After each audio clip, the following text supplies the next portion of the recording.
Hello aspirants, कैसे हो सब? बढ़िया। अपन पढ़ रहे थे strategies for enhancement in food production. ठीक है, तो उसके अंदर अपन ने क्या पढ़ लिया था?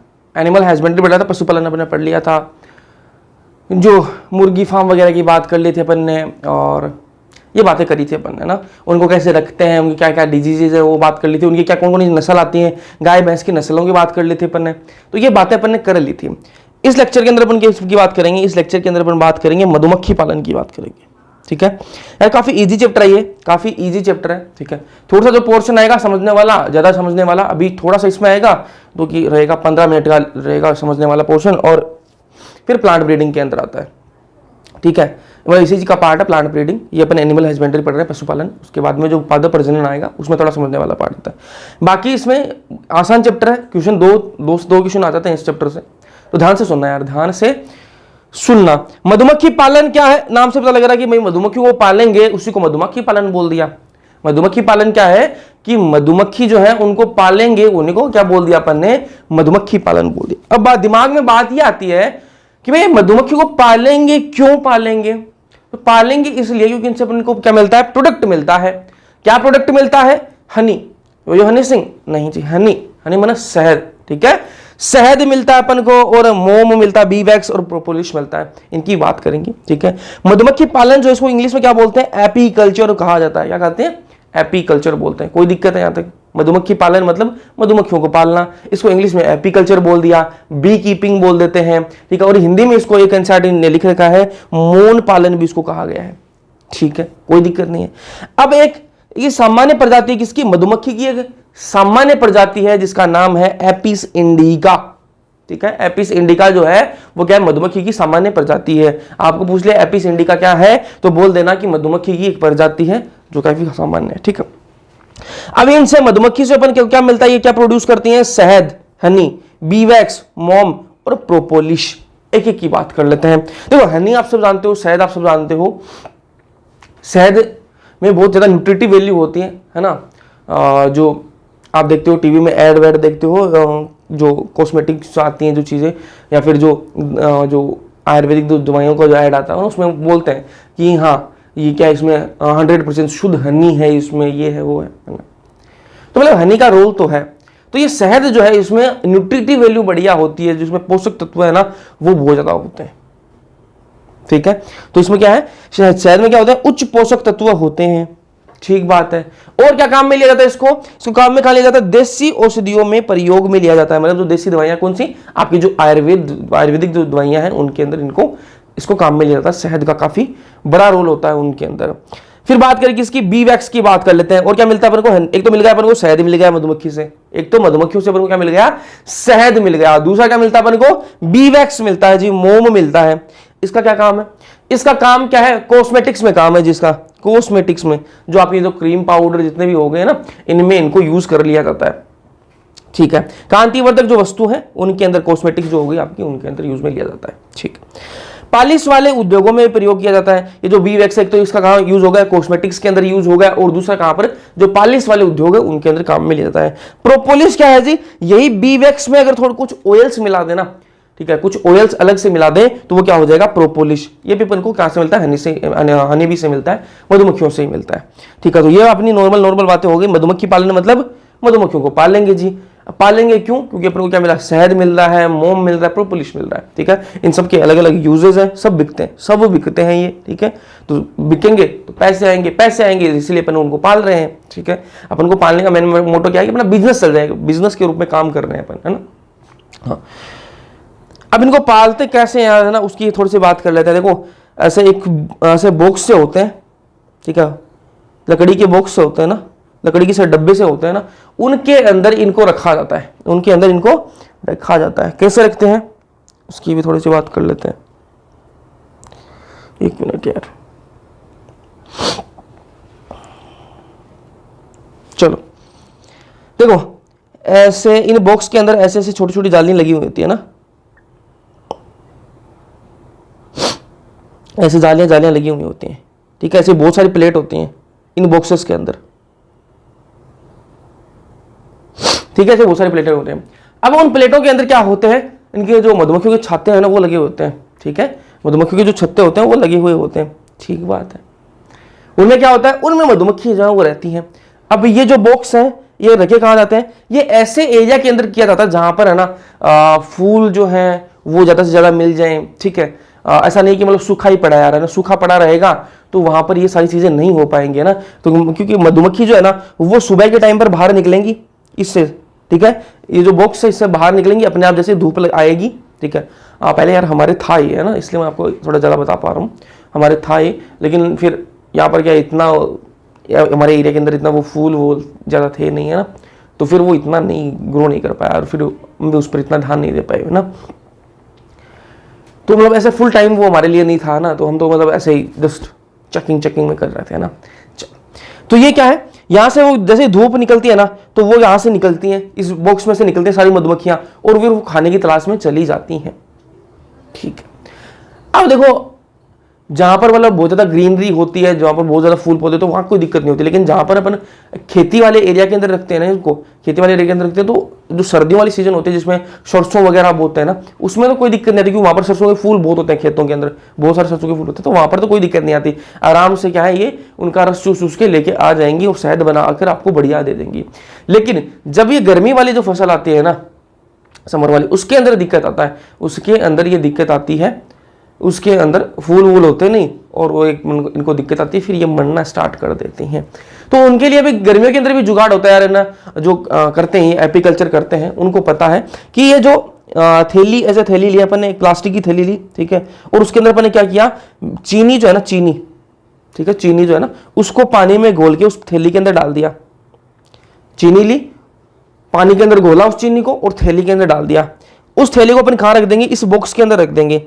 तो फिर वो जो मधुमक्खियां हैं वो क्या करेंगी, उस थैली के अंदर जो रस है, ठीक है, जो मीठा जो रस है चीनी से है ना, उसको चूस के वो शहद बना लेंगे, ठीक है। ये भी चलता है, ठीक है। तो एपीकल्चर में है ना, ऐसा नहीं कि भाई बहुत ज्यादा लोगों की जरूरत पड़ती है, बहुत ज्यादा लेबर वाला काम है ना जी, लेबर वाला काम नहीं है। बहुत कम लोग इसको कर सकते हैं, इस बिजनेस को, मतलब बहुत कम एरिया के अंदर आपको छत पे रख दोगे इन बॉक्सेस को तो भी काम चल जाएगा। अपने जो बरामदा होता है उसके अंदर रख दो, ठीक है, तो भी काम चल जाएगा। ऐसा नहीं कि बहुत बड़ा पूरा बहुत बड़ा ग्राउंड चाहिए उसके अंदर तभी काम बनेगा ना, तो बहुत छोटे एरिया के अंदर भी काम लग सकता है। और ऐसा नहीं कि बहुत सारे लोग आपको एम्प्लॉय करने पड़ेंगे भाई इस काम को करने के लिए, ना, लेबर वाला काम नहीं है ये, है ना। और इसके बारे में क्या बातें रहेगी, हाँ यार इसका फायदे तो हैं, जो इसको सीरियसली करते हैं ना उनको ये सारे बेनिफिट्स तो मिलते हैं। आपको पता है शहद की क्या रेट है, ये सारी जो है अच्छी खासी इनकी प्राइसिंग होती है। जो ओरिजिनल हनी होता है उनकी अच्छी खासी प्राइसिंग होती है। अब जो केमिकल वगैरह से मिलाकर बने होते हैं उनकी प्राइसिंग कम होती है, जो ओरिजिनल हनी होता है उसकी प्राइसिंग काफ़ी ज़्यादा होती है। चलो ये अपन ने बात कर ली। अब बात कर लेते हैं बी फैमिली, मधुमक्खी की जो परिवार है उसकी बात कर लेते हैं। मधुमक्खी के परिवार के अंदर कौन कौन रहता है। अब मैंने आपको बताया ना, इन बॉक्सेस के अंदर क्या लगे होते हैं, छत्ते लगे होते हैं ना, मधुमक्खी के छत्ते जो है वो लगे हुए होते हैं। अब इन जो छत्ते लगे हुए हैं इनके अंदर कौन कौन रहता है, मधुमक्खी का जो छाता है इसके अंदर कौन कौन रहता है उसकी बात कर लेते हैं। तो बी फैमिली क्या है, मधुमक्खी की जो फैमिली है, परिवार की बात कर लेते हैं। तो एक तो होती है क्वीन, ठीक है। अब बहुत सारी मधुमक्खियां, एक छाते के अंदर बहुत सारी मधुमक्खियां होती हैं, ठीक बात है। और ये मतलब अलग से पता लगता है ना, ये चीजें पता लगती है। उनमें एक होती है क्वीन, ठीक है, एक मधुमक्खी। अब बहुत छाते के अंदर बहुत सारी मधुमक्खियां होती हैं, उनमें एक होगी क्वीन, ठीक है। कुछ होंगे ड्रोन्स और कुछ होंगे, बहुत सारे होंगे वर्कर, ठीक है। जो एक छाता है उसके अंदर बहुत सारी मधुमक्खियां हैं। अब उन मधुमक्खियों में भी ऐसा नहीं कि सारी मधुमक्खियां हैं ना, उनमें भी क्या है लेवल्स बने हुए हैं। उनमें एक जो है एक मधुमक्खी होगी वो क्या होगी, रानी मधुमक्खी होगी, क्वीन होगी, ठीक है, रानी मधुमक्खी होगी, क्वीन होगी, ठीक बात है। बाकी जो एक तो क्या होगी, क्वीन होगी, बाकी उसमें कुछ होंगे ड्रोन्स, ठीक है, और बहुत सारे जो होंगे वो क्या होंगे, वर्कर होंगे। ये परिवार है जिनका पूरा एक जो छाते के अंदर रहते हैं मधुमक्खी, ये उनका परिवार है। अब बात कर लेते हैं क्वीन की। तो क्वीन जी एक होती है, ठीक बात है, फीमेल होती है, ये भी ठीक बात है। फर्टाइल होती है, मतलब ये बच्चे पैदा कर सकती है, फर्टाइल होगी, अंडे दे सकती है ना। हाँ, तो अभी फर्टाइल क्यों बता रहा हूं, अलग से क्यों बता रहा हूं, क्योंकि एक जो आएगी वो फर्टाइल नहीं होगी, इसलिए बता रहा हूं ना। सबसे पहली बात तो क्वीन जो है वो एक होती है, फीमेल होगी ये, ठीक है, फीमेल होती है, क्वीन जो है फीमेल ही होगी, ठीक है। फर्टाइल होती है, टू ले एग, मतलब ये अंडे देती है, ठीक है, इसका काम क्या है, अंडे देने का काम है। फर्टाइल है तो अंडे तो देगी ही, ठीक है, ठीक है। और ये कैसे होती है, डिप्लॉइड होती है, कैसे होती है, डिप्लॉइड होती है। फिर बात करें ड्रोन की, ड्रोन की बात करें तो ये कुछ होते हैं, ड्रोन जो है वो कुछ ही होते हैं और ये मेल होते हैं, ठीक बात है। और ये फर्टाइल होते हैं। अभी मैंने आपको बताया ये फीमेल होती हैं, क्वीन जो फीमेल होती है, ड्रोन जो क्या होता है मेल होते हैं। ड्रोन जो क्या होते हैं मेल होते हैं और ये फर्टाइल होते हैं, ये भी फर्टाइल होते हैं। फर्टिलाइज करते हैं किसको, क्वीन को फर्टिलाइज कर देते हैं। क्वीन जो फर्टाइल है, ड्रोन क्या है, ये क्वीन क्या फीमेल है जी, ड्रोन क्या है मेल है, तो मेल और फीमेल क्या है आपस में फर्टिलाइज कर लेंगे। तो फर्टिलाइज करता है किसको, क्वीन को फर्टिलाइज करता है। ये कैसा हैप्लॉइड है, ड्रोन कैसा होता है हैप्लॉइड होता है, बाकी ये कैसी होती है डिप्लॉइड होती है। कोई दिक्कत है, कोई दिक्कत नहीं है। चलो फिर बात कर लेते हैं वर्कर की, वर्कर की बात कर लेते हैं। वर्कर जो है वो बहुत सारे होते हैं, वर्कर जो बहुत सारे होते हैं। आपको पता लगा वर्कर नाम से पता लग रहा है, मतलब क्या है काम करने का काम है इसका काम क्या काम करती है भाई ये, ठीक है सारा लेबर का काम यही देखती है। लेबर का काम क्या है कि भाई बाहर निकलना पड़ेगा आपको। मधुमक्खी जो रानी मधुमक्खी वो तो घर में रहेगी, वो तो घर में रहेगी, काम कौन करेगा, ये जो वर्कर है इनको काम करना पड़ेगा। तो ये काम क्या करेंगी, ये बाहर निकलेंगी, ठीक है, और अपने जो छाता उससे बाहर निकलेंगी और जाकर क्या करेंगे नया नया फूड जो वो सर्च करेंगी। इनके लिए फूड क्या है भाई, जहां भी इनको फूल दिख जाए, ठीक है, वो जहां भी इनको बढ़िया फूल वूल दिख जाए तो उनको क्या है उनकी खोज करेंगी भाई कहां पर आपको बढ़िया फूल दिख सकते हैं, तो वहां पर की खोज करने का काम है, ठीक है, शहद लेके आने का काम है, जो फूलों पर बैठ के रस चूसने का काम भी किसका ही है, वर्कर्स का काम है। जितने काम जो देखती है कौन देखती है, वर्कर देखती है, ठीक है। वर्कर जो होती हैं वो बहुत सारी होती हैं, फीमेल होती हैं और स्टेराइल होती हैं, बच्चे पैदा नहीं कर सकती, ये स्टेराइल होंगी, ठीक है। कलेक्ट नेक्टर, ठीक है, फूलों पर जाकर ये नेक्टर जो मकरंद है उसको कलेक्ट करके लेके आती हैं और ये फूड भी बनाती हैं। कौन, वर्कर का ही काम है, ये सारे काम मैंने आपको बता दिए। तो बी का जो मधुमक्खी का जो परिवार है भाई उसके अंदर कौन है, एक तो रानी मधुमक्खी है, फिर क्या है ड्रोन है और फिर क्या वर्कर है। रानी मधुमक्खी एक होगी, फीमेल होगी और वो अंडे देती है।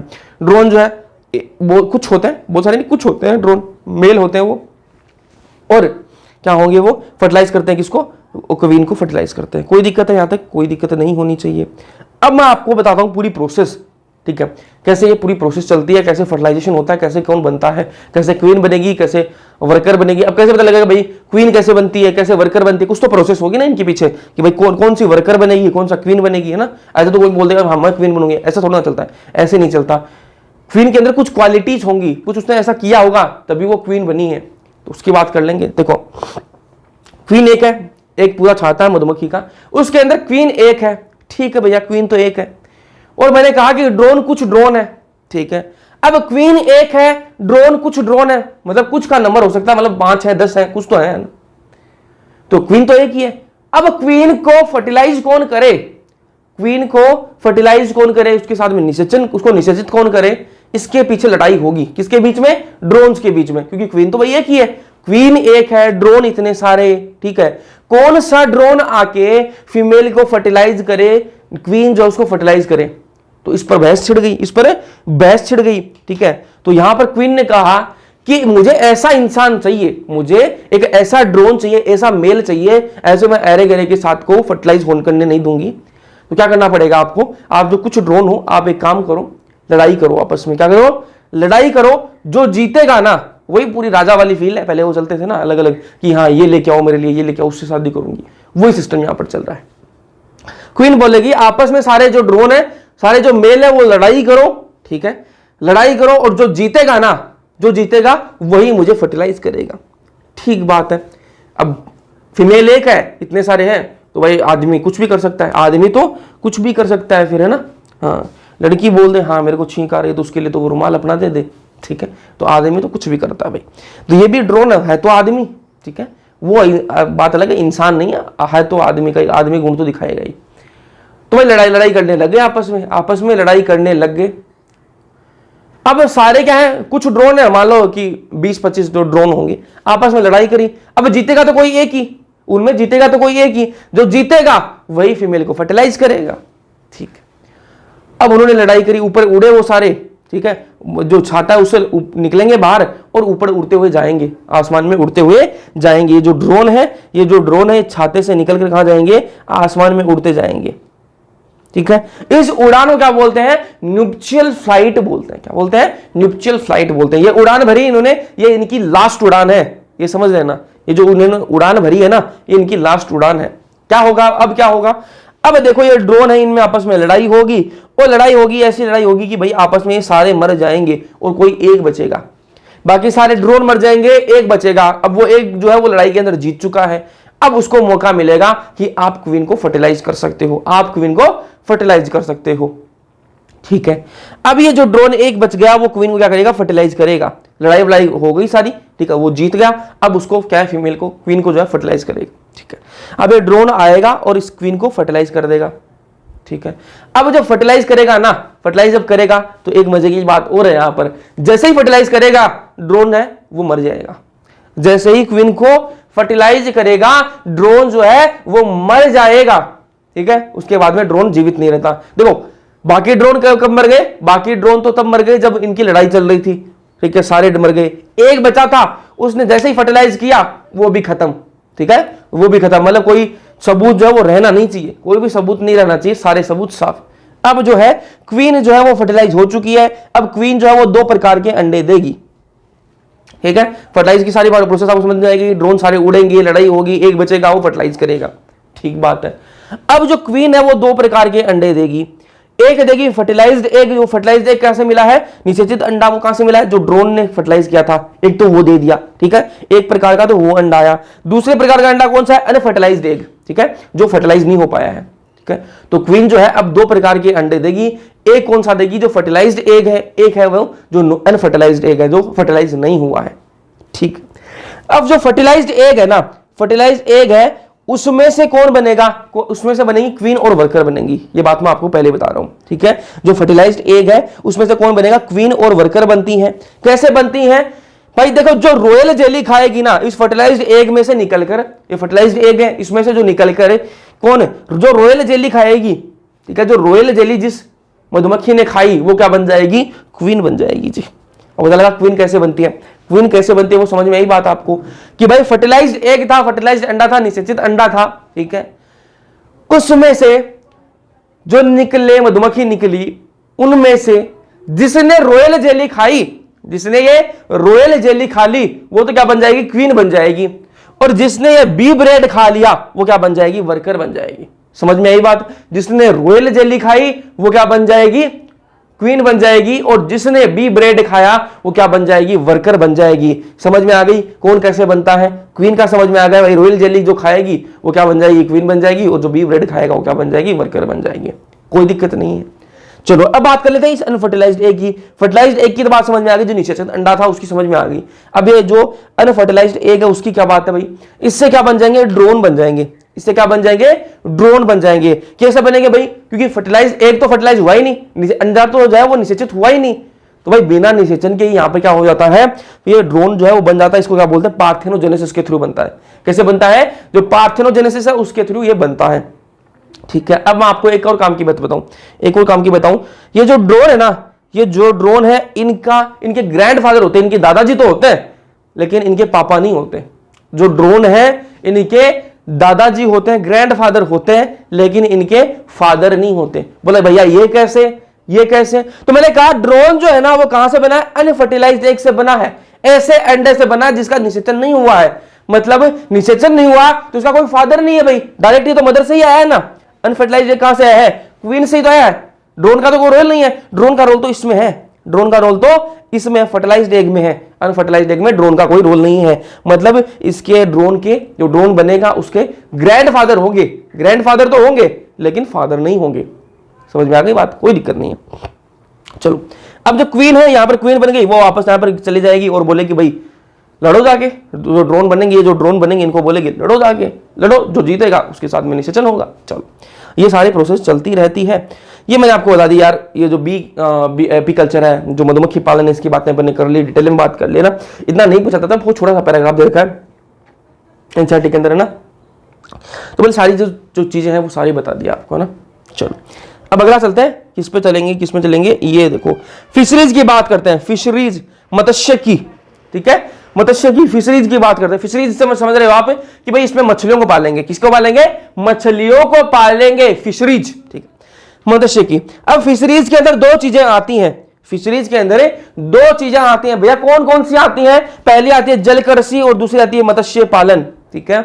जल कृषि और मत्स्य पालन, क्या फर्क है दोनों में, तो मैंने कहा जल कृषि वो होती है जिसमें जलीय जंतु और पौधे दोनों को क्या है, दोनों का पालन किया जाए, ठीक है। जल कृषि क्या होती है, वो कृषि है जिसमें जलीय जंतु भी और पौधे दोनों क्या करेंगे, अपन पालन करेंगे, उसको क्या बोल दिया, जल कृषि बोल दिया, ठीक है। मत्स्य पालन क्या है? जिसमें सिर्फ मछलियों को पालेंगे ना, जिसमें सिर्फ मछलियों को पालेंगे वो मत्स्य पालन है। ठीक है, जिसमें सिर्फ मछलियों को पालेंगे वो मत्स्य पालन है, और जिसमें जलीय जंतु और पौधे पालेंगे वो क्या है? जल कृषि है। दोनों में डिफरेंस समझ में आ गया? डिफरेंस समझ में आ गया। जल कृषि क्या होते हैं? जिसमें जो जलीय पौधे हैं उनको भी पालेंगे। ठीक है, अब जो अलग अलग पौधे हैं, जैसे शैवाल हो गया, इसको अलग अलग काम में लिया जाता है। ठीक है, कुछ खाने के कुछ ऐसे शैवाल होते हैं जिनको खाने में काम में जाता है, कुछ में प्रोटीन की मात्रा अच्छी होती है, तो वो अलग अलग उनका रोल है जी, अलग अलग रोल है। तो अब शैवाल को अपन क्या है, कुछ लोग शैवाल को मतलब उसका भी क्या करते हैं यार, बहुत बड़े लेवल पर बिजनेस करते हैं ना, बहुत बड़े बड़े एरिया के अंदर उसको बना के रखते हैं, तो कुंड टाइप वो बना के रखते हैं, पोंड टाइप बना के रखते हैं, और उसमें शैवाल जो उसको ग्रो करवाते हैं, और वो काफी महंगा बिकता है। ठीक है, तो जो जलीय जंतु है उनको भी उसमें क्या, आपकी मछलियां आ गई, अलग अलग टाइप की मछलियां आ गई, अलग अलग टाइप के जानवर आ गए जो जलीय जानवर है। ठीक है, अलग अलग उनको यूज में लिया जाता है फूड के रूप में जो भी है। ठीक है, और पौधे। मत्स्य पालन की बात करें तो इसमें सिर्फ मछलियां आएंगी, कोई दिक्कत नहीं है यहां तक। चलो, अब कौन कौन सी फिशेज है जिनको खाने के रूप में काम में लिया जाता है? तो जो नॉर्मल अपने दे रखी है एनसीईआरटी के अंदर, वही तक अपन सीमित रहेंगे, उससे आगे अपन को जाने की जरूरत नहीं है। बाकी इंसान है, इंसान कुछ भी कर सकता है, वो कुछ भी खा सकता है, अपन उसकी बात नहीं करेंगे, जो एनसीईआरटी में बातें लिख रखी है उसकी बातें करेंगे ना। फिशेस फॉर फूड, खाने के लिए कौन कौन सी फिशेस है जी, उनकी बात कर लेते हैं। आ जाओ, एक है एल11 जल वाली। कौन सी? एल11 जल में रहने वाली कौन सी मछलियां हैं जो आप खा सकते हो, जो आप खा सकते हो, मतलब एल11 मतलब फ्रेश वाटर के अंदर रहने वाली। ठीक है, एल11 जल वाली। तो इसके एग्जांपल है रोहू, केटला और कॉमन कार्प। रोहू, केटला और कॉमन कार्प, ये तीन ऐसी मछलियां हैं जो एल11 जल में रहती हैं और इनको खाया जाता है। ठीक है, समुद्री मछलियां, अब समुद्र में तो क्या है, लवण जल होता है भाई। ठीक है, इसलिए क्या समुद्री, इसको समुद्री जल बोल दिया। अब ऐसी मछलियां जो समुद्र के अंदर रहती हैं, ऐसी मछलियां जो समुद्र के अंदर रहती हैं और जिनको खाया जाता है, जिनको खाया जाता है, वो कौन सी है? हिल्सा, सार्डाइन, मैकरल और पॉम्फ्रेट। ठीक है भैया, अब थोड़ा सा याद करने का तरीका भी बता दे। याद करने के लिए थोड़ी सी ट्रिक बता देता हूं मैं आपको, ताकि आपको याद रहे। देखो, एल11 जल वाली जो मछलियां हैं, इनको याद करने के लिए जो सिंपल सी ट्रिक है वो क्या है जी? आरसीसी। क्या है? आरसीसी। ठीक है, आजकल जो घर बनाते हैं उनमें क्या है, आरसीसी से जो छत बनाने के लिए जो टेक्नोलॉजी यूज की जाती है, जो पिलर्स हैं उनके आरसीसी बोलते हैं ना। हाँ, तो वही है आरसीसी, याद रख सकते हो। आर से रोहू, सी से केटला और सी से कॉमन कार्प। ठीक है, समुद्री मछलियों को याद करने के लिए क्या है? हाय, सुंदर, सुंदर, मैडम, प्यारी। तो समुद्री मछलियों को, समुद्री जो मछलियां हैं इनके नाम याद रखने के लिए सिंपल सी तरीका क्या है? हाय, सुंदर, मैडम, प्यारी। ठीक है, हाय से क्या रख सकते हो आप? हाय से याद रख लेना हिल्सा, सुंदर से सार्डाइन, मैडम से मैकरेल और प्यारी से पॉम्फ्रेट। कोई दिक्कत नहीं है, कोई दिक्कत नहीं है। अब मैं थोड़ी सी बात करना चाहता हूं आपसे किस बारे में? कल के टेस्ट के बारे में। कल थोड़ा सा ब्लंडर सा हो गया, टेस्ट बन चुका था, सारे काम जो है वो हो चुके थे, और कुछ का हुआ भी, टेस्ट चला भी है ना, कुछ में पूरे क्वेश्चंस नहीं आए, और कुछ में वो यार वेबसाइट में कोई इशू रहा होगा, तो उसके बारे में काम चल रहा है। ठीक है, तो ऐसा टेंशन मत लेना कि टेस्ट नहीं हुआ, टेस्ट प्रॉपर होगा। मतलब मेरे एंड से कोई छुट्टी नहीं हुई थी, अब वो टेक्निकल ग्लिचेज हैं यार, उनमें हो जाता है ना, तो थोड़ा सा कोऑपरेट कर लेना है ना। बाकी मैंने टेस्ट बनाया था, टेस्ट भी बनाया था, बन भी गया था, लेकिन वो चला नहीं यार, माफ़ी चाहूँगा उसके लिए, आपका एक संडे चला गया। चलो कोई नहीं, अगले संडे को सब कुछ पहले से टेस्टेड रहेगा, या तो इस पर रहेगा तो टेस्टेड रहेगा, अगर यहाँ नहीं होगा तो मैं और कहीं आपका टेस्ट दूंगा, तो आपको प्रॉपर टेस्ट तो देने की कोशिश करूँगा, है ना, और प्रॉपर ही रहेगा, टेंशन मत लेना इस बात की। बाकी ज़्यादा से ज़्यादा यार लेक्चर को देखा करो, है ना, टाइम निकला जा रहा है। ठीक है, जून तो निकल गया पूरा, ठीक है, तो मई आने में ज़्यादा टाइम नहीं है। ऐसे मैं सोच रहा कि अभी तो मई बहुत दूर पड़ा है, सिलेबस अपन बार बार ख़त्म करेंगे, बार बार रिवाइज करेंगे, तभी मज़ा आएगा। अभी ये एक बार अपन चल रहे हैं ना, और अपन अच्छी खासी स्पीड अपनी है ना। अब ऐसा भी नहीं कि आपको मैं कुछ स्किप करके बता रहा हूँ, सारी चीज़ें अपन डिटेल में भी कर रहे हैं, और ये बायोलॉजी के अंदर अपन अच्छी खासी स्पीड है। थोड़ी सी स्लो काम स्पीड है, केमिस्ट्री के अंदर थोड़ी स्लो है, उसको अभी मैं क्योंकि बीच में क्लासेस जो है इरेगुलर हुई, अब केमिस्ट्री क्लास जो है वो मैं रेगुलर करके उनकी स्पीड को भी क्या है, उसको भी क्या है, उसके सिलेबस को भी थोड़ा सा मेंटेन कर दूंगा। फिर बात आती है फिजिक्स की यार, है ना, फिजिक्स की दो दिन का टाइम मुझे और दीजिए, और फिजिक्स में भी आपको मज़ा दिला दूंगा, है ना। थोड़ी मैम की यार तबीयत थोड़ी सी हिली हुई है, ठीक है, और यहाँ थोड़ी गर्मी का टाइम चल रहा है, तो इस चक्कर में मैम की तबीयत थोड़ी सी हिली हुई है, तो वो क्लासेस अभी कंटिन्यू नहीं कर पाएंगे, तो उसके लिए भी कुछ करेंगे, तो टेंशन मत लो, है ना। तो ये सारी दिक्कतें यार आ जाती हैं ना, क्योंकि अब तबीयत का क्या कर सकते हैं, कोई इलाज नहीं है यार, कोई इलाज नहीं है अब अपने पास में। अपन दवाई ले सकते हैं, रेस्ट कर सकते हैं, बाकी अब हो जाते हैं, क्योंकि गर्मी इतनी खतरनाक पड़ रही है ना, गर्मी का लेवल जो है ना बहुत खतरनाक लेवल की गर्मी पड़ रही है, ठीक है। तो इसके चक्कर में यार तबीयत हो जाती है खराब, है ना। तो वो सारी चीज़ें, तो इस वजह से क्लास नहीं हुई है इंग्लिश में फिजिक्स की, ठीक है। तो आप मतलब बार बार मुझे मैसेज करते हो, मेरे पास भी यार उसका कोई जवाब नहीं था, तो अब मैं भी क्या ही बोलूँ ना। लेकिन दो 3 दिन का मुझे समय दीजिए, आपका जो फिजिक्स की क्लासेस जो हैं वो कंटिन्यू करवा देंगे।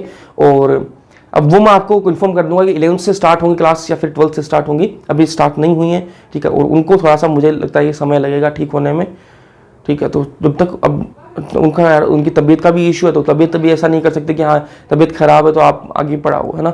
तो अपन जिद नहीं कर सकते, क्योंकि यार तबीयत तो इम्पोर्टेंट है, ठीक है।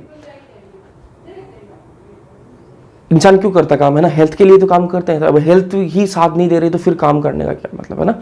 तो इसलिए थोड़ी सी उनकी तबीयत खराब है, उनको थोड़ा टाइम लगेगा, जब तक वो नॉर्मल हो जाए तब तक क्या मतलब फिर पैरेलल चलेंगी, कुछ क्लासेस वो लेंगी और कुछ क्लासेस आपकी फिजिक्स की चलेंगी, ना। तो 2 क्लासेस आपकी रहेंगी फिजिक्स की, ठीक है, ताकि आपका सिलेबस जो ऑन टाइम खत्म हो जाए, ठीक है। तो फिजिक्स की 2 क्लासेस रहेंगी, मे बी एक 11th की क्लास हो जाएगी, एक 12th की क्लास हो जाएगी, ऐसा कुछ कर लेंगे ना। लेकिन 2 क्लासेस का बनाने की कोशिश चल रही है। और एक और बता दूं मैं आपको, या टेलीग्राम पर है ना, आप मेरे को कॉल वोल मत किया करो, सिर्फ मैसेज कर दिया करो, है ना। आप कॉल करते हो बार बार तो फिर उससे डिस्टर्बेंस होती है, क्लास जो है वो बीच में रुक जाती है, और बार बार मुझे वो रिकॉर्ड, मैं पूरी क्लास रिकॉर्ड कर लेता हूँ, पर बाद में मुझे लगता है कि कॉल आ गया यार, रिकॉर्डिंग तो बंद हो गई, ठीक है। तो वो सारी दिक्कतें आ जाती हैं, तो इस वजह से फिर मेरे को वापस रिकॉर्ड करना पड़ता है। इस चक्कर में कुछ क्लासेस जो मेरी ऑन टाइम नहीं होती, फिर वो पूरे, आप देखो कि मैं 1 घंटे बोल गया और क्लास 10 मिनट की रिकॉर्ड हुई है, तो मेरे को वापस वो रिकॉर्डिंग स्टार्ट करनी पड़ती है ना।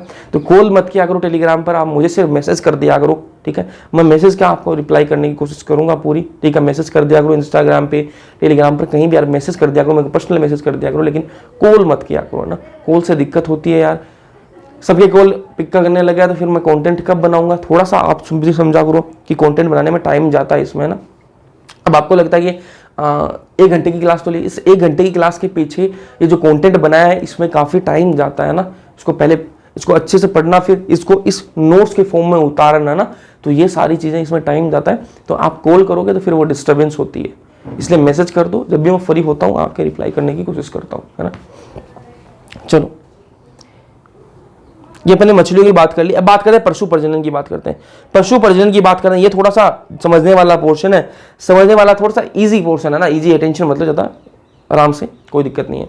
ये अपन पशु प्रजनन पढ़ेंगे, उसके बाद में अपन अगले लेक्चर में पढ़ेंगे पादप प्रजनन, है ना। और फिर 2 लेक्चर का वो होगा, फिर खत्म हो जाएगा, चैप्टर खत्म हो जाएगा, ठीक है। छोटा चैप्टर है, क्वेश्चन 2 क्वेश्चन आ जाते हैं। अब कुछ लोग बोल रहे थे भैया ये तो सिलेबस से हट गया है, तो बाबू वो एनसीईआरटी से हटा है, आपकी नीट से नहीं हटा है, वो नीट जो एग्जाम है उससे नहीं हटा है, उसके सिलेबस में बरकरार है अभी ये चैप्टर, इसलिए अपन पढ़ रहे हैं, ठीक है।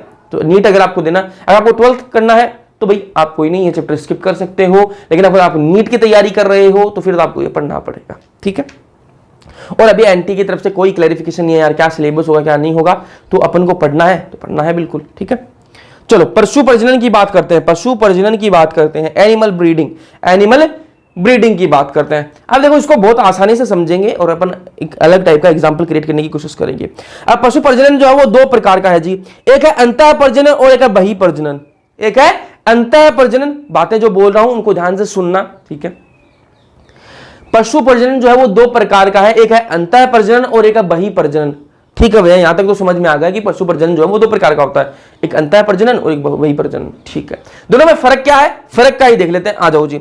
अंतः प्रजनन को इंग्लिश में क्या कहा जाता है, इन ब्रीडिंग कहा जाता है। क्या कहते हैं, इन ब्रीडिंग कहते हैं।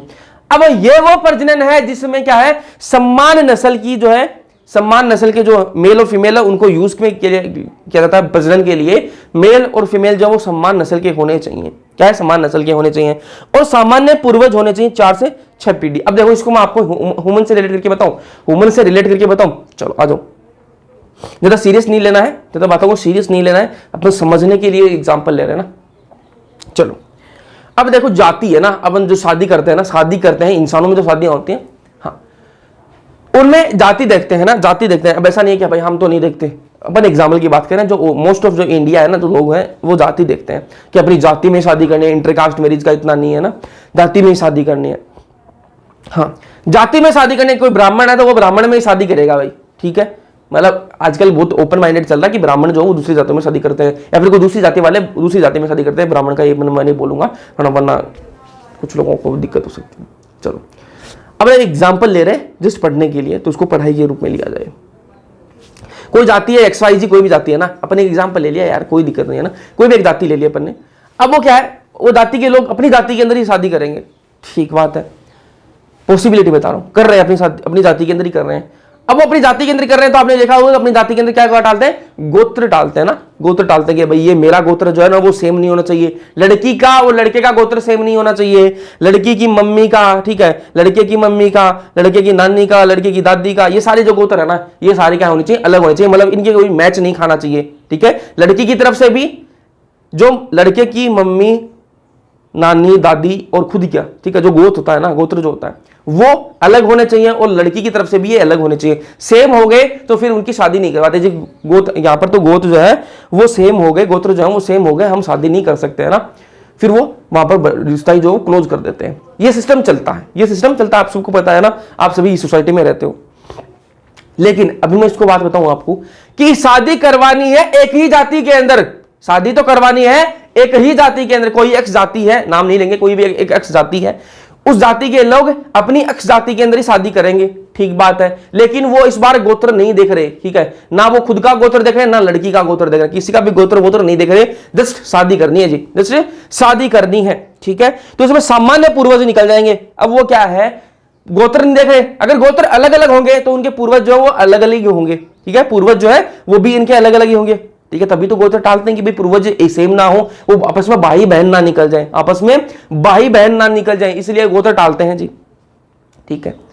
अब यहां पर क्या हो रहा है, जाति तो एक ही है, जाति तो एक ही है, लेकिन पूर्वज उनके सामान्य, मतलब उनके क्या है, कहीं ना कहीं दादा परदादा जो है वो एक ही रहे होंगे, उनके दादा परदादा वो कहीं ना कहीं एक ही रहे होंगे। अब एक ही है तो वो मतलब जो टेक्निकली तो वो भाई बहन ही हो गए, टेक्निकली तो वो भाई बहन ही हो गए।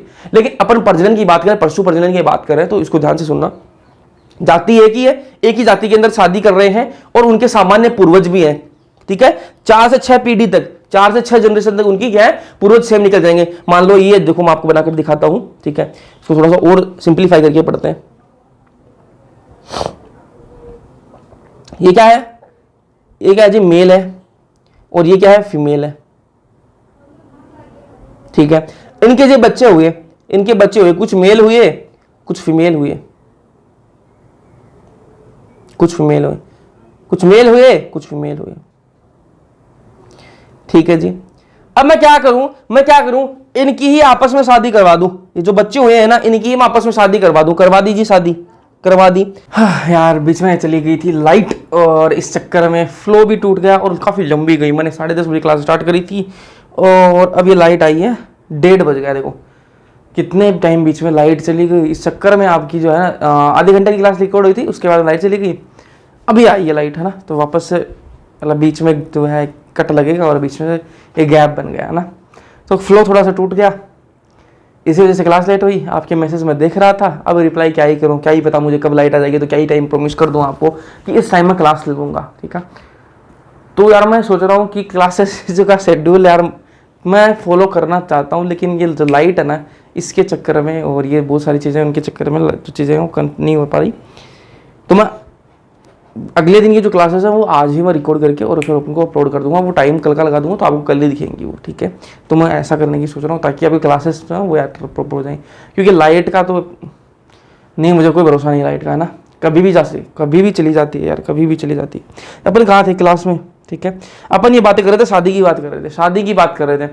अपन बोल रहे थे कि भाई एक ही जाति के अंदर कोई एक्स जाति है, कोई भी एक्स जाति है, उसके जो लोग हैं वो अपनी जाति के अंदर शादी करेंगे, लेकिन वो गोत्र नहीं देख रहे कोई भी, ठीक है, कोई भी गोत्र नहीं देख रहे। यहाँ पर मैंने कहा था कि एक मेल और फीमेल दोनों ने शादी करी, ठीक है, उसके बाद उनके बच्चे हुए, कुछ मेल हुए कुछ फीमेल हुए, उनकी अपन ने आपस में शादी करवा दी। ऐसे ही इनके कुछ बच्चे होंगे, इनके क्या होंगे, कुछ बच्चे होंगे, कुछ मेल होंगे और कुछ क्या होंगे, फीमेल होंगे, ठीक है, इनकी अपन आपस में शादी करवा देंगे। तो ये क्या है, ये क्या इन ब्रीडिंग है जी, ये क्या है, इन ब्रीडिंग है। इन ब्रीडिंग समझ में आई आपको, ठीक है। अंतर प्रजनन समझ में आया कि सम्मान नस्ल है, जाति सम्मान है, ठीक है, जाति तो एक ही है, इंसानों में जैसे जातियां होती है ना, हाँ वैसे इनकी जाति सेम है, मतलब नस्ल जो है वो एक ही है, लेकिन इनकी जो जनरेशन है ना वो भी क्या है, सेम है, इनके जो एंसेस्टर है वो सेम है, जो पूर्वज है वो भी सेम है। जैसे अपन अलग अलग अगर गोत्र देखेंगे ना, अपन अपनी इंसानों की बात करें तो अपन जाति सेम ही रखते हैं, ठीक है, ऑलमोस्ट जो इंटरकास्ट मैरिज के खिलाफ होते हैं वो एक ही जाति के अंदर अपनी जाति के अंदर शादी करना चाहते हैं, लेकिन वो गोत्र देखते हैं कि भाई गोत्र सेम ना हो जाए। अगर गोत्र सेम हो गए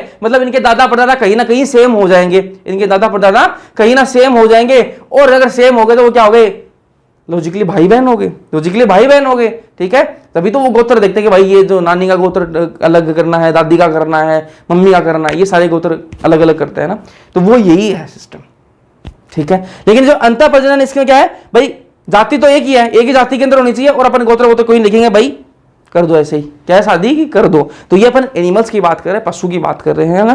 तो अंतः प्रजनन के अंदर क्या है, समान नस्ल है, एक ही नस्ल के जो पशु है उनके बीच में हो रही है, और उनके सामान्य पूर्वज हैं, पूर्वज भी क्या है सामान्य, 4 से 6 पीढ़ी के लिए उनके क्या है समान पूर्वज हैं, उनके पूर्वज जो है एक ही है, ये क्या होता है अंतः प्रजनन होता है। फिर अपन चलता है बाह्य प्रजनन, बही प्रजनन, ठीक है, बाह्य प्रजनन बोलते हैं, बही प्रजनन की बात करते हैं, है ना। आउट ब्रीडिंग, आउट ब्रीडिंग कितने प्रकार का है जी, आउट ब्रीडिंग 3 प्रकार का है, एक बही संकरण, संकरण और अंतः विशिष्ट संकरण। देखो फर्क क्या है, तीनों में फर्क क्या है, तो मैंने कहा कि पहले बात करते हैं बही संकरण की। बही प्रजनन के अंदर 3 प्रकार है, बही संकरण उनमें से एक है। बही संकरण क्या होता है जी, इसके अंदर देखो समान नस्ल है, मतलब जाति तो एक ही है, जाति तो एक ही है। तो आप बोलोगे भैया ऐसे तो अपन अंतः प्रजनन के अंदर ही बात करते हैं कि जाति समान है, भाई समान नस्ल है, ठीक है। इस बार क्या करना है कि एक अक्ष जाति, कोई भी अक्ष जाति है उसके लोग जो है अक्ष जाति के अंदर ही शादी करेंगे, अक्ष जाति के अंदर ही शादी करेंगे, अक्ष जाति वाले लोग अक्ष जाति के अंदर शादी करेंगे। लेकिन इस बार क्या करेंगे, वो गोत्र जो है वो देखेंगे भाई कि ना गोत्र, लड़के का गोत्र लड़की के गोत्र से मैच ना कर जाए, ठीक है, मम्मी का, नानी का, दादी का, इनके गोत्र जो आपस में मैच ना कर जाए। इस बार गोत्र सारे अपन देखेंगे, उसके बाद में ही शादी करेंगे, लेकिन जाति एक ही रखेंगे, जाति चेंज नहीं करनी है, जाति तो अक्ष वाली जाति रखनी है, जाति चेंज नहीं करनी है, गोत्र अलग अलग करने के, ताकि पूर्वज कहीं ना जाके सेम ना हो जाए, उनके पूर्वज जो है वो सेम ना हो जाए। तो ये क्या होता है, बही संकरण होता है। क्या होता है, बही संकरण। इसके अंदर क्या है, सम्मान नस्ल लगते हैं, कोई भी अलग अलग नस्ल है। जैसे गाय की नस्ल की बात करें तो गाय की नस्ल क्या है, सम्मान रखेंगे। जैसे जर्सी गाय की बात करें तो जर्सी गाय लेंगे, सांड भी जर्सी गाय का होगा और गाय भी जर्सी गाय की होगी, ठीक है, जर्सी नस्ल के ही दोनों होंगे, सांड और गाय। लेकिन उनके जो पूर्वज हैं वो सम्मान नहीं होने चाहिए, 4 से 6 पीढ़ी तक उनके पूर्वज हैं वो सम्मान नहीं होने चाहिए। ये क्या होगा, बही संकरण हो गया। फिर बात करें संकरण की, संकरण क्या होता है, आउट ब्रीडिंग क्या होता है। इसके अंदर क्या करेंगे अपन, अलग अलग जाति लेंगे, ठीक है। इस बार जो शादी कराएंगे ना, एक्स जाति की शादी कराएंगे, किसके साथ में, वाई जाति के साथ में करवाएंगे। मतलब इस बार इंटरकास्ट मैरिज होगी, क्या होगी, इंटरकास्ट मैरिज होगी, एक्स जाति की शादी वाई जाति के साथ में, ठीक है। हमें कोई मतलब नहीं है भाई, जातिवादी से हमें कोई फर्क नहीं पड़ता, जैसे आजकल चलने लग गया, अच्छी बात है, ठीक है। जातिवादी से कोई मतलब नहीं है, हमें जाति को नहीं देखनी है, हमें सिर्फ अगली के गुण देखने हैं, लड़की के गुण देखने या फिर लड़के के गुण देखने, हमें कोई मतलब नहीं जाति कोई भी हो।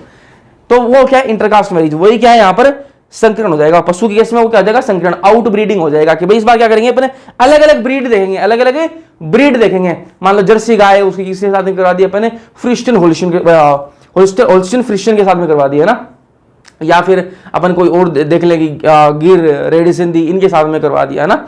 तो ये क्या हो गए, अलग अलग ब्रीड हो गए, ठीक है, समझ में आई बात। चलो फिर बात करें अंतः विशिष्ट संकरण। अंतः विशिष्ट संकरण ये क्या होता है जी, इस बार जातिवादी नहीं, इस बार क्या है पूरा इंसानी, मतलब इंसान तो है ही नहीं वो ना। जैसे मान लो गधे का और घोड़े का रिश्ता करा दिया, गधे का और घोड़े का रिश्ता करवा दिया और खच्चर बना दिया, ये क्या आ गया, अंतः विशिष्ट संकरण हो गया, अंतः विशिष्ट संकरण हो गया। तो ये पशु प्रजनन की बात करें, मैंने अब इंसानों को एग्जांपल देके समझाया आपको ताकि आसानी से समझ में आए। ये अपने नॉर्मल आमचाल बोलचाल की जो भाषा है उसके हिसाब से मैंने आपको बताया। वापस एक बार देखते हैं पशु प्रजनन की। देखो अपन बात कर रहे हैं, ठीक है, एनिमल ब्रीडिंग जिसको बोलते हैं। ये मैंने आपको बताया कि पशु प्रजनन वो 2 प्रकार का होता है, एक अंतः प्रजनन और एक बही प्रजनन, ठीक है। अंतः प्रजनन के अंदर सिंपल सी बात है भाई, सेम ब्रीड के अंदर समान नस्ल वाले जो जानवर होंगे उनकी अपन क्या करवाएंगे, ब्रीडिंग करवाएंगे, प्रजनन उनके बीच में ही होने देंगे, ठीक है। और उनके जो है पीठ जो पूर्वज है वो भी क्या है, समान रखेंगे अपन, सामान्य पूर्वज है और सामान्य उनकी नस्ल है। ये तो हो गया आपका अंतः प्रजनन। फिर चलते हैं बही प्रजनन की तरफ। बही प्रजनन जो है वो 3 प्रकार का होता है, एक होता है आपका बही संकरण और एक होता है आपका संकरण और एक होता है अंतः विशिष्ट संकरण। तीनों में क्या फर्क होता है, बही संकरण वो है कि समान नस्ल रखेंगे, जाति मतलब एक रखेंगे, समान नस्ल रखेंगे, लेकिन इस बार गोत्र डाल देंगे, गोत्र जो है वो अलग अलग रखेंगे, ठीक है। इनके अंदर क्या है, कोई एंसेस्टर जो है वो कॉमन नहीं होना चाहिए, इनके तो पूर्वज है वो कॉमन नहीं होने चाहिए, 4 से 6 जनरेशन तक कोई भी पूर्वज जो है वो सेम नहीं होना चाहिए, ठीक है। फिर बात करें संकरण की, इसमें अलग अलग नस्ल की बात करेंगे, अलग अलग नस्ल जो है उनको आपस में क्या प्रजनन करवाएंगे।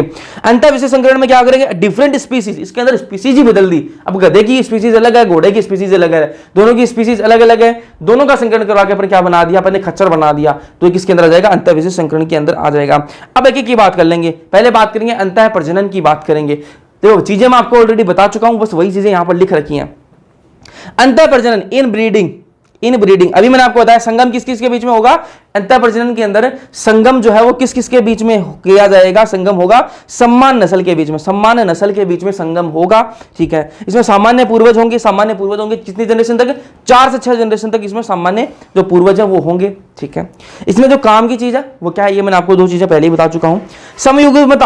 समयुग्मता होमोजाइगोसिटी को ये क्या करता है, बढ़ाता है जी, ठीक है। इसके जो फीचर्स हैं इसके अंतः प्रजनन के वो क्या है कि भाई समयुग्मता होमोजाइगोसिटी को ये बढ़ाता है।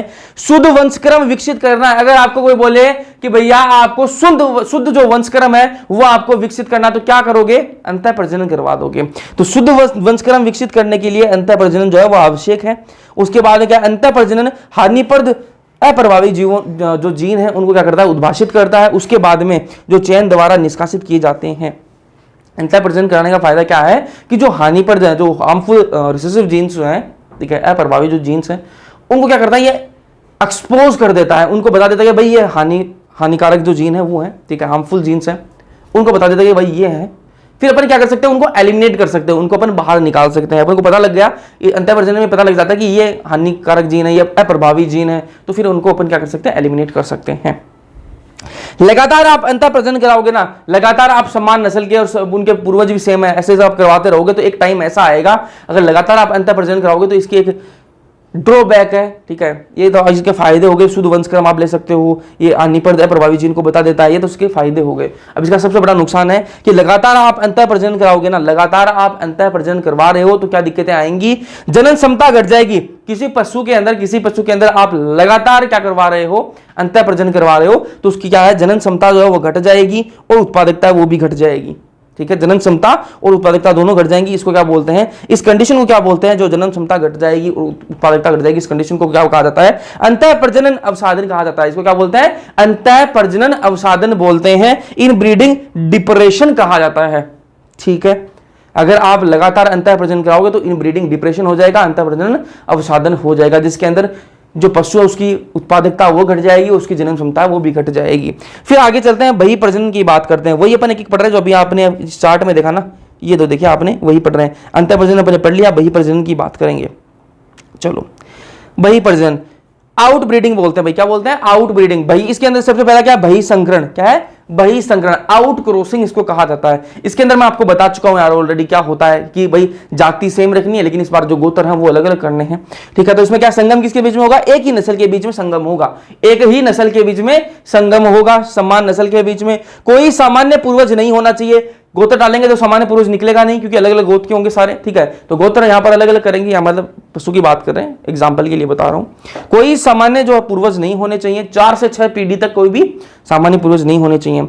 इसमें क्या है, दुग्ध उत्पादन क्षमता जिन पशुओं की कम है उनके लिए यह प्रजनन विधि सर्वश्रेष्ठ मानी जाती है। कोई भाई ऐसे पशु हैं जिनकी भाई इनके दूध की जो उत्पादन है वो कम है, कोई पशु है जैसे कोई गाय है उसके अंदर दूध का उत्पादन इतना नहीं है, इतना दूध का उत्पादन नहीं है, तो क्या करो आप, क्या करो उसमें करवा दो आप आउट क्रॉसिंग करवा दो, बही संकरण करवा दो, क्या मिल जाएगा आपको, उसकी तो दूध की जो प्रोडक्टिविटी उत्पादकता है जो वो बढ़ जाएगी, है ना।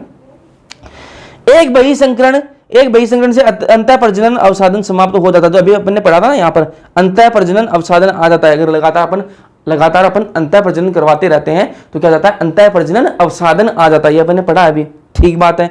इसके अंदर क्या जनन क्षमता और उत्पादकता घट जाती है। अब इसका इलाज क्या है भाई, अब कोई पशु है जो उसके अंदर अंतः प्रजनन अवसादन हो गया, इसका इलाज क्या है, इलाज है ये कि उसका एक बार क्या करवा दो आप, बही संकरण करवा दो। एक बही संकरण से क्या हो जाएगा, अंतः प्रजनन अवसादन जो है वो समाप्त हो जाएगा, वापस जो उसकी प्रोडक्टिविटी भी बढ़ जाएगी, उत्पादकता भी बढ़ जाएगी और उसकी जनन क्षमता जो है वो भी बढ़ जाएगी। तो एक बार आप क्या करवा दो, बही संकरण करवा दो।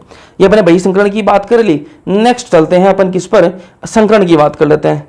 संकरण की बात कर लेते हैं। क्रॉस ब्रीडिंग बोलते हैं इसको, क्या बोलते हैं? Cross breeding. तो मैंने आपको बताया कि यहाँ पर क्या है, अलग अलग जाति अलग कर देते हैं अपन, जाति अलग अलग कर देते हैं इसके अंदर, मतलब भिन्न नस्ल, अलग अलग नस्ल कर देते हैं। तो संगम जो है वो भिन्न नस्लों के बीच होगा, अलग अलग नस्लों के बीच में संगम होगा, ठीक है। दो विभिन्न नस्लों से वांछनीय गुणों के संयोजन में सहायक होता है। मतलब इसके अंदर क्या है, दो अलग अलग नस्ल है, दो अलग अलग नस्ल है, उनसे अपन को क्या चाहिए, मतलब एक के अंदर मान लो कि भाई एक की उत्पादकता बढ़िया, एक नस्ल की उत्पादकता बढ़िया है और दूसरी नस्ल के अंदर क्या है, रोग प्रतिरोधक क्षमता बढ़िया है। अपन ऐसा काम करें कि अपन को जो उनका बच्चा बने ना, जो प्रोजेनी बने, संतति बने, उसके अंदर उत्पादकता वाला गुण भी आ जाए, एक से क्या आ जाए, उत्पादकता वाला गुण आ जाए, दूसरे से क्या आ जाए, रोग प्रतिरोधक क्षमता वाला गुण आ जाए। तो अपन दोनों नस्लों का करवा देंगे, आपस में क्रॉस करवा देंगे, संगम करवा देंगे, अपन को क्या मिल जाएगा, जो उनकी जो संतति आएगी उसके अंदर अपन दोनों गुण मिल जाएंगे। उस संतति के अंदर रोग प्रतिरोधक क्षमता भी बढ़िया होगी और उसके अंदर उत्पादकता भी बढ़िया होगी। तो दो विभिन्न नस्लों के जो वांछनीय जो गुण है, ठीक है, उनका संयोजन करवाएंगे इसमें। इसमें सबसे जो एग्जाम्पल पूछा जाता है वो एग्जाम्पल क्या है, एग्जाम के अंदर बहुत बार आया गया है, वो क्या है, हिसारडेल क्या है, ये ब्रीड ऑफ शिप, भेड़ की नस्ल है जी। हिसारडेल क्या है, भेड़ की एक नस्ल है, ठीक है। ये जो भेड़ की नस्ल है कहां तैयार करी गई है, ये पंजाब के अंदर इसको डेवलप किया गया है। ये जो हिसारडेल है भेड़ की एक नस्ल है, इसको तैयार कहां किया गया है, पंजाब के अंदर किया गया है। किस किस के मिलन से ये बनी हुई है, किस किस के मिलन से ये बनी हुई है, तो एक है बीकानेरी ईव्स और मराइनो रैम्स, ठीक है। एक है बीकानेरी ईव्स, एक नस्ल है भेड़ की, और एक है मराइनो रैम्स, ये क्या है, भेड़ की एक नस्ल है, ठीक है। दोनों अलग अलग नस्ल है, इन दोनों के संगम से क्या बना है, हिसारडेल बना है, जो कि किसकी शिप की एक वेराइटी है, मतलब ब्रीड है। बीकानेरी ईव्स क्या है, यहां पर फीमेल है जी, फीमेल है, और मराइनो रैम्स क्या है, यहां पर मेल है, ठीक है। तो मराइनो रैम्स एक क्या है, ब्रीड है, उससे क्या लिया अपन ने, एक मेल ले लिया, और जो बीकानेरी ईव्स है वो क्या है, फीमेल है, वहां से एक फीमेल ले ली, दोनों का संगम कराया, हिसारडेल अपन ने बनवाई है, कहां पर, पंजाब के अंदर। पूछा गया ये क्वेश्चन। फिर लास्ट अपना क्या, इंटरस्पेसिफिक हाइब्रिडाइजेशन, अंतर विशेष संकरण। इसके अंदर मैंने आपको बता दिया कि इसके अंदर तो क्या है, वो घोड़े और गधी का मैंने एग्जांपल दिया था, गधे को और घोड़ी का, ठीक है। तो क्या करता है यहाँ पर, mating between male and female of different related species, ठीक है। अलग अलग डिफरेंट रिलेटेड स्पीसीज यहाँ पर अलग, घोड़ी की जो स्पीसीज है वो अलग है, गधे की स्पीसीज अलग है, तो यहाँ पर तो अलग अलग हो गया ना। तो इससे क्या बनता है भाई, म्यूल खच्चर, ठीक है, और हीनी। म्यूल और हीनी में क्या फर्क है, देखो अगर संगम करवा रहे हैं अपन किसका, घोड़ी का, ठीक है, और गधे का संगम करवा रहे तो क्या बनता है, खच्चर बनता है, म्यूल बनता है, ठीक है। और अगर इसका उल्टा कर दें, गधी का और घोड़े का संगम करवाएं तो क्या मिलेगा अपन को, हीनी मिलेगी। क्या मिलेगी, हीनी। फर्क समझ में आ गया। चलो अब ये जो अपन ने पढ़ा ना, इसका निचोड़ आपको बताऊं, क्या इसमें काम की चीज अपन को क्या मिली। एक तो प्योर लाइन्स आपको बोलेगी भाई शुद्ध वंशक्रम आपको कहां मिलेगा, कौन से के अंदर, आपको क्वेश्चन पूछ लेगा, डायरेक्ट क्वेश्चन पूछ लेगा कि भाई प्योर लाइन्स जो है वो कहां मिलेंगे आपको, तो क्या बोल देना, इन ब्रीडिंग बोल देना, ठीक है। क्या करोगे, इन ब्रीडिंग में क्या मिलता है, शुद्ध वंशक्रम मिलता है। आपको बोले कि best for below average productivity, किसी की भाई बिलो एवरेज प्रोडक्टिविटी है, ठीक है, तो उसके अंदर अपन कौन सा करवाएंगे, उसके लिए बेस्ट चीज क्या है, तो बोल दो आउट क्रॉसिंग करवा दो।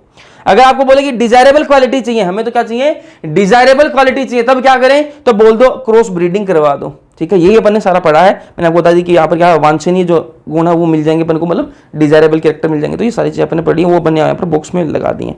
चलो फिर बात करेंगे आर्टिफिशियल इंसेमाइनेशन की बात करेंगे। आर्टिफिशियल इंसेमाइनेशन, कृत्रिम वीर्यसेचन। ये कृत्रिम वीर्यसेचन क्या है, इसकी बात कर लेते हैं। कंट्रोल ब्रीडिंग एक्सपेरिमेंट है, अपने कंट्रोल में रहता है ये सारा काम। अपन क्या करेंगे, इसमें एक सिलेक्ट करेंगे, एक मेल को सिलेक्ट करेंगे, एक मेल को अपन क्या करेंगे, सिलेक्ट करेंगे। मान से गाय ही बात करें तो सांड को सिलेक्ट कर लिया अपन ने, क्या कर लिया, सांड को सिलेक्ट कर लिया। अब सांड का है, ऐसा वैसा सांड नहीं है, ठीक है।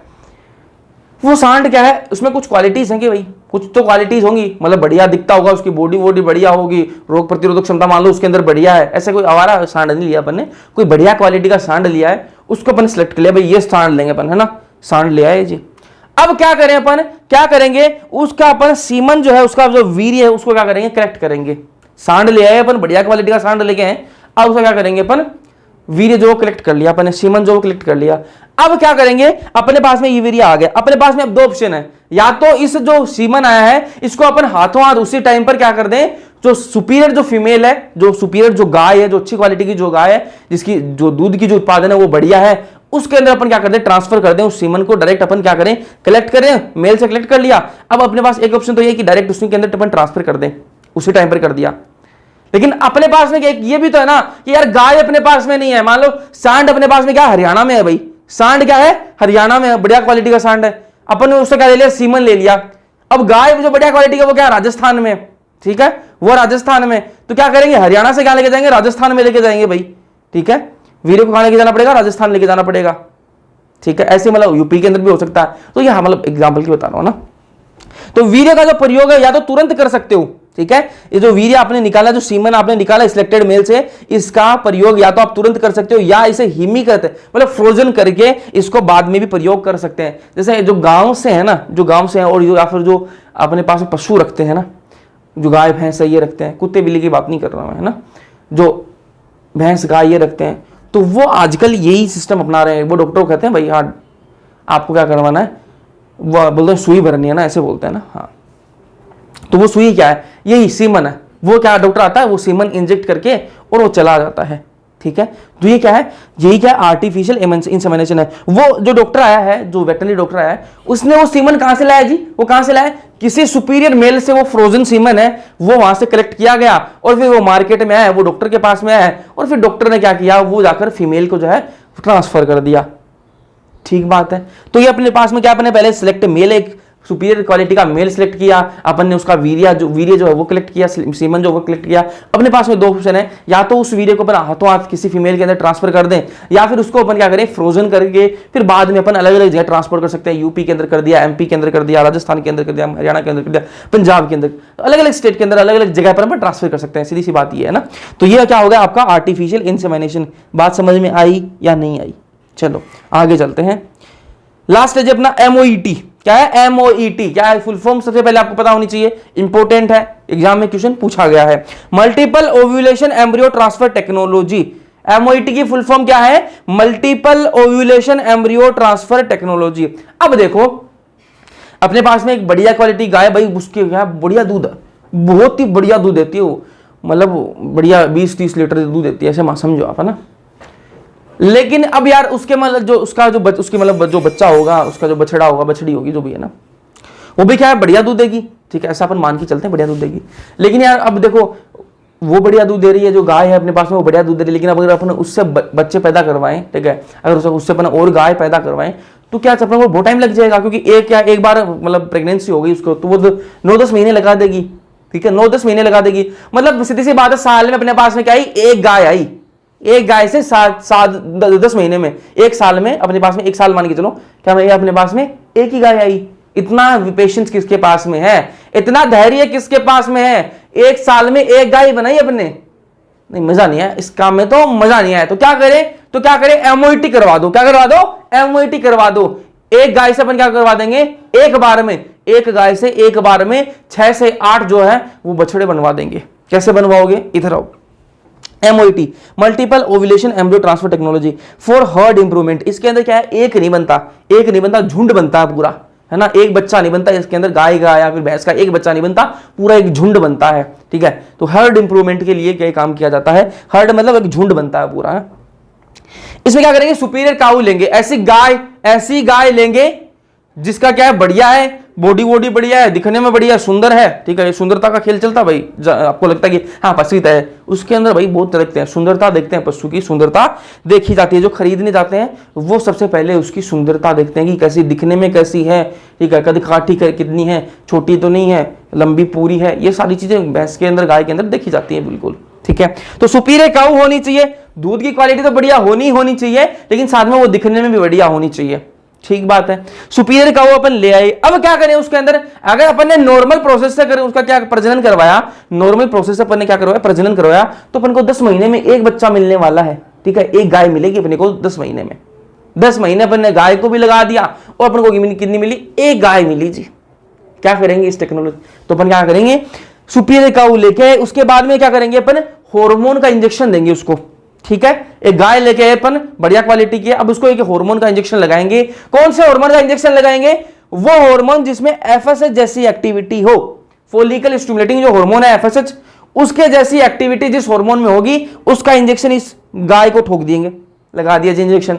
अब क्या करेगा, ये जो गाय है ना कितने अंडे देगी, 6 से 8 एग निकालेगी। अगर ये नॉर्मल रहती तो एक ही एक अंडा निकालती, ठीक है, एक ही एग निकालती। अगर एक ही एग निकालती तो एक ही बच्चा पैदा होता, फिर एक ही इनका बछड़ा बछड़ी जो भी है वो पैदा होता है, ठीक है। लेकिन अब हमने ये इंजेक्शन लगा दिया, ये इंजेक्शन जैसे ही लगाया तो एक की जगह भी ये 6 से 8 एग देगी। अब 6 से 8 अंडे देगी, ठीक है, 6 से 8 अंडे दिए तो मतलब क्या है, 6 से 8 बच्चे बनेंगे इसके, ठीक बात है। अब अपन क्या करेंगे, सुपीरियर मेल जो है ना वो लेके आएंगे, बढ़िया क्वालिटी का सांड लेके आएंगे। ऐसा नहीं कि कोई मरियल सा सांड लेके आ गए, ना ना, जो बढ़िया दिखने में, वो बॉडी वोडी बढ़िया हो, बढ़िया मजबूत हो, वो सांड लेके आएंगे। ले आए जी, सांड लेके आ गए। अब क्या करेंगे, इसका फर्टिलाइजेशन करवा देंगे। 6 से 8 अंडे बने अपने पास में, 6 से 8 अंडे बने हैं, इनका फर्टिलाइजेशन करवाएंगे। किससे, सुपीरियर मेल से अपन इसका क्या करवाएंगे, फर्टिलाइजेशन करवाएंगे। करवा दिया फर्टिलाइजेशन। जब ये 6 से 8 अंडे सारे के सारे 8 से 32 सेल की स्टेज में आ जाएंगे, 8 से 32 सेल की स्टेज में आ जाएंगे, तब क्या करेंगे, तब इस गाय से है ना, इस गाय के अंदर सारा काम चल रहा है अभी तक तो, ठीक है, ये 8 से 32 सेल की स्टेज में आ गए, तब क्या करेंगे अपन, इनको नॉन सर्जिकली रिमूव करेंगे। ठीक है, सर्जरी यूज नहीं करेंगे। वो आपको क्वेश्चन में बार बार कंफ्यूज करके बोलेगा कि सर्जिकली रिमूव करते हैं। मैं वापस बोल रहा हूं, सर्जिकली रिमूव नहीं करते हैं, नॉन सर्जिकली। ये जो 6 से जो 8 अंडे बने थे, ये सारे के सारे फर्टिलाइज हो गए थे और फिर ये कहां पहुंच गए, 8 से 32 सेल की स्टेज में पहुंच गए। इन सबको अपन नॉन सर्जिकली उस गाय से निकालेंगे और कहां ट्रांसफर कर देंगे, सरोगेट मदर्स के अंदर ट्रांसफर कर देंगे। सरोगेट मदर्स क्या है, वो गाय जो ऐसे ही बाहर घूम रही है, वो गाय जो ऐसे ही बाहर घूम रही है, ठीक है, जिनको मतलब क्वालिटी बढ़िया नहीं, लेकिन वो बच्चा रख सकती हैं, अपने पेट में बच्चा रख सकते हैं, उन गाय को पकड़ के लेके आएंगे अपन। ठीक है, 6 से 8 गाय पकड़ के लेके आएंगे। ठीक है, और वो क्या करेंगे, इनसे ये जो मेन गाय है अपनी, जो सुपीरियर गाय है, इससे वो क्या 8 से 32 सेल की स्टेज से सारे बच्चे अपन निकाल लेंगे, बाहर निकाल लेंगे, निकाल लिए, और जो अपन पकड़ के लाए बाहर से गाय, उनके अंदर उनको ट्रांसफर कर देंगे। क्योंकि अपन वो गुण जो है ना, वो इस गाय के सांड के आने वाले हैं, उनसे तो कोई मतलब नहीं है, वो तो बस रखेंगी, 10 महीने रखेंगी, पालन पोषण करेंगी, भाई गुण तो आने से वो आ गए। ठीक है, ये 8 से 32 सेल की स्टेज में जिताए, 6 से 8 जो है गायों के अंदर अपन ने ट्रांसफर कर दिया। अब ये जो सुपीरियर का हुआ ना, ये वापस फ्री होगी नेक्स्ट राउंड के लिए, इसको नेक्स्ट राउंड में वापस यूज में कर लेंगे। ऐसे ही नेक्स्ट राउंड में वापस इसके हार्मोन का इंजेक्शन लगाया, 6 से 8 से ये एग निकालेगी, उसके बाद वापस फर्टिलाइजेशन किया, 8 से 32 सेल स्टेज में जैसे ही पहुंचेगी, अपन और गाय दूसरे गायों के अंदर इसको ट्रांसफर कर देंगे, तो ये गाय वापस फ्री हो जाएगी, वापस तक काम चलता रहेगा। तो 10 महीने के अंदर पता नहीं कितने कर देगी। अगर ये नॉर्मल प्रोसेस चलती, 10 महीने के अंदर एक बछड़ा या फिर बछड़ी देती। लेकिन अब क्या है, अपन ये प्रोसेस यूज कर रहे हैं, तो इसके अंदर क्या 10 महीने के अंदर पता नहीं कितना ग्रुप बनाएगी, इतने झुंड बनाएगी ये।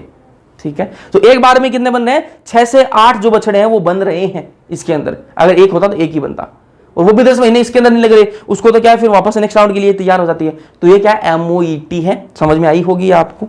ठीक है, तो इसको ध्यान में रखना कि नॉन सर्जिकली रिमूव करते हैं एरिक FSH लाइक एक्टिविटी का हार्मोन का इंजेक्शन लगाते हैं। LH का बोल सकता है आपको, लेकिन आपको FSH पे डटे रहना है।